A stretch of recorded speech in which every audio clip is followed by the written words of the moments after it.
All right. We made a very successful transition in handling watercolor from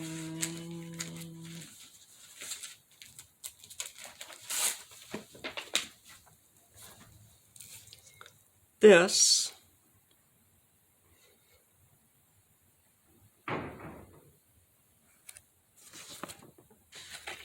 to this.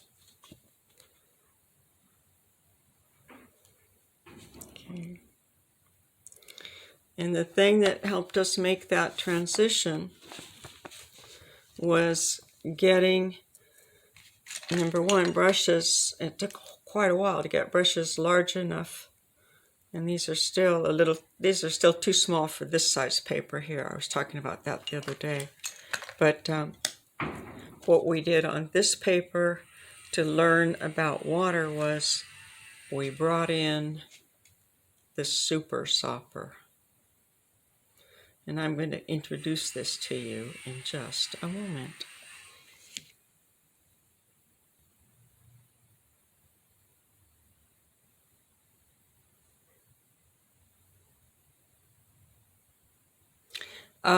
Okay, so I did all of this and put the water on with these brushes and talked about making a controlled wash by putting the water in first. Oh, and we didn't take a good look at this the other day. This is putting the water down first,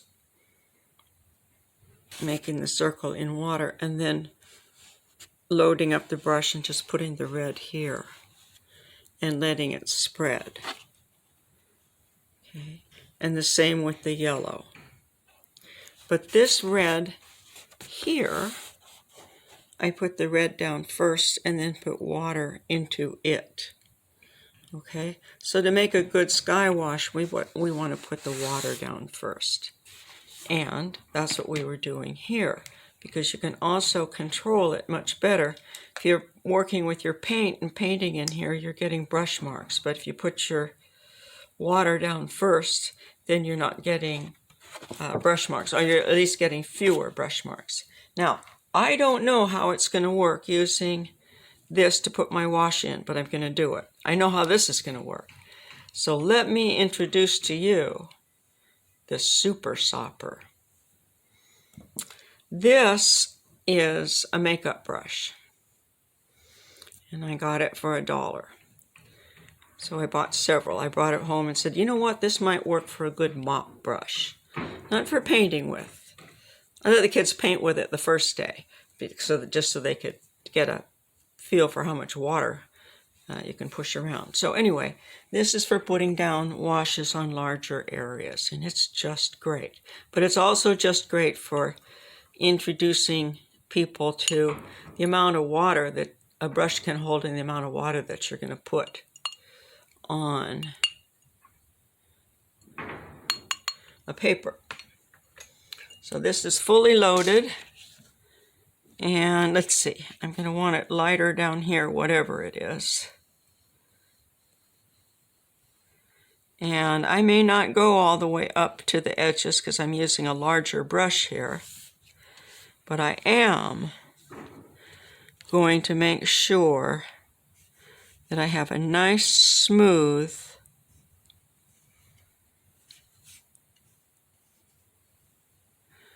sky wash going up here. Now, I think I'm going to avoid bleeding that dark stuff out immediately. I think I'm going to use pure color and then bleed that later. I'll go out with the color later. Maybe. We'll see what happens.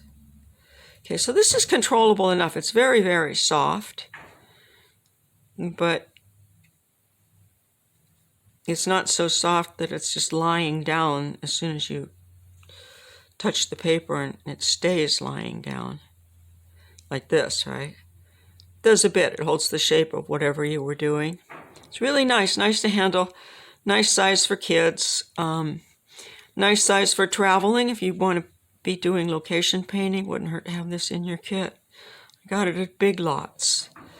And I went back and I bought several, so I've got them in my watercolor tutorial kit for people to use.